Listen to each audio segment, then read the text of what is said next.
Hi all welcome to R channel. இன்றைக்கி நம்ம சேனலில் கம்பு பச்சை பயிறு சேர்த்து இட்லி அண்ட் தோசை நான் எப்படி செஞ்சேன்னு உங்கள்கிட்ட ஷேர் பண்ணிக்கிறேன்.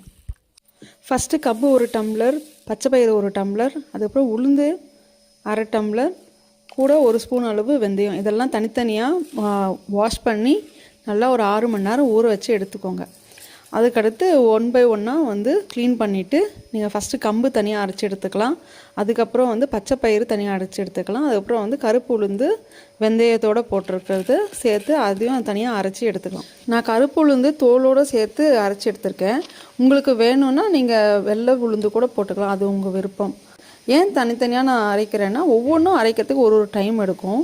அதனால தான். இப்போ பச்சை பயிரெலாம் டக்குன்னு அரைஞ்சிடும், அந்த கம்பு வந்து கொஞ்சம் நேரம் எடுக்கும். அதனால தான். கூட வந்து உப்பு சேர்த்து நல்லா கலந்து ஒரு 10 மணி நேரம் நல்லா புளிக்க வச்சு எடுத்தாச்சு. எனக்கு மாவு நல்லாவே புளிச்சு வந்துச்சுங்க. இதை நல்லா கலந்துட்டு இப்போ இதை வந்து நம்ம இட்லி ஊற்றிக்கலாம். நான் டைரெக்டாக இட்லி பிளேட்லேயே எண்ணெய் தடவிட்டு அதில் நான் வந்து இட்லி ஊற்றி அதை வேக வச்சு எடுத்துக்கிறேன்.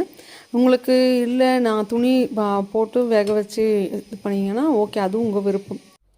இந்த இட்லி மாவு கூட நீங்கள் வேணும்னா வந்து தாளித்து அது இப்படியும் இட்லி ஊற்றிக்கலாம். இந்த காஞ்சிபுரம் இட்லி எல்லாம் செய்வோம் இல்லையா, அந்த மாதிரியும் செஞ்சுக்கலாம்.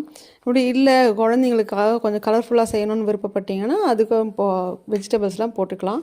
15 மினிட்ஸ் இட்லி வெந்துருச்சு. வெந்தவுடனே இப்போ ஓப்பன் பண்ணி பார்த்தா இட்லி நல்லாவே வெந்துருச்சுங்க. இப்போ லேசாக ஆறினவுடனே தண்ணி தெளித்து இதை நான் வந்து இட்லி எடுத்து வச்சுக்கிட்டேன்.